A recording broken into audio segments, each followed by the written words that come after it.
Did you know that Black Americans have, on average, less than 15% of the wealth that white Americans own? According to a 2020 report by the Federal Reserve, the median wealth of white households is nearly 8 times that of black households and 5 times that of Hispanic households. This disparity isn't a recent development. It's the result of historical and systemic factors that have consistently disadvantaged people of color and hindered their ability to accumulate and pass down wealth. Generational wealth refers to the assets passed down from one generation to the next, such as property, investments, and savings. This wealth provides financial stability and opportunities for future generations, enabling them to invest in education, start businesses, and secure their financial futures. However, the ability to build and transfer wealth has been unevenly distributed along racial lines due to a variety of factors. One significant factor is historical discrimination in housing. The practice of redlining, which began in the 1930s, systematically denied mortgages and investment opportunities to black families and other people of color. Banks and federal agencies marked neighborhoods with predominantly black residents as high risk, effectively cutting them off from the economic benefits of homeownership. As a result, many black families were unable to purchase homes, which is one of the most common ways to build and transfer wealth. Even after redlining was officially banned in 1968 with the Fair Housing Act, its legacy persists. Homes in formerly redlined areas are still worth less today, and the effects of that are still being felt. Employment discrimination also plays a significant role in the racial wealth gap. People of color have often faced barriers to equal employment opportunities, which limits their earning potential and ability to save and invest. Historical practices, such as excluding black workers from lucrative New Deal programs and labor unions in the mid-20th century, set the stage for ongoing disparities in income and employment. Education, a key driver of economic mobility, is another area where racial disparities are evident. Historically, segregated and underfunded schools have provided fewer resources and opportunities for black and Hispanic students.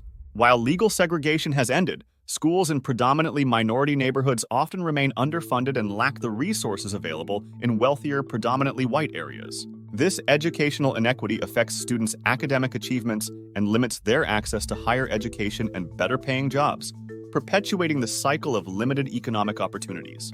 The criminal justice system also contributes to the racial wealth gap. Mass incarceration disproportionately affects black and Hispanic communities, disrupting families and limiting economic opportunities for those who have been incarcerated.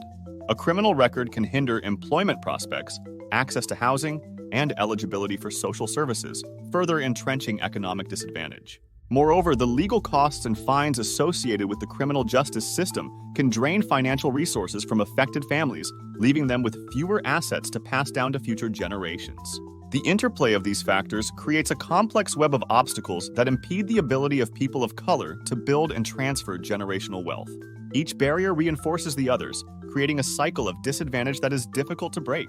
For example, lower levels of wealth make it harder to access high-quality education, which in turn limits job opportunities and earning potential. Reduced earnings make it difficult to afford quality housing or healthcare, further entrenching economic disparities. Despite these challenges, there are ways to address the racial wealth gap and promote greater equity in wealth accumulation. Policy interventions can play a crucial role in leveling the playing field.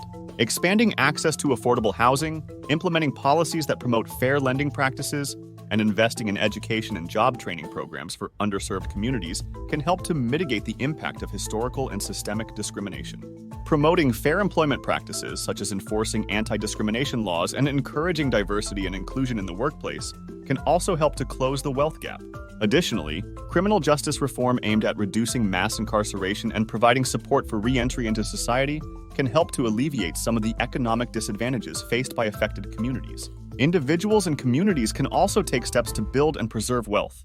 Financial literacy programs that educate people about budgeting, saving, investing, and managing debt can empower individuals to make informed financial decisions.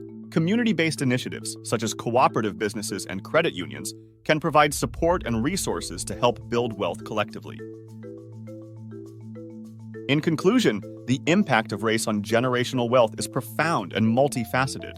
Historical and systemic discrimination in housing, employment, education, and the criminal justice system has created significant barriers for people of color. These barriers have perpetuated a cycle of economic disadvantage, limiting the ability of many Black and Hispanic families to build and transfer wealth across generations. Addressing the racial wealth gap requires a comprehensive approach that includes policy interventions, community support, and individual empowerment. By working together to create a more equitable society, we can help ensure that all families have the opportunity to build and sustain wealth for future generations. Have you or your family experienced challenges related to these issues? What steps do you think we can take to address the racial wealth gap? Don't forget to subscribe to our channel for more insightful content on important social and economic issues.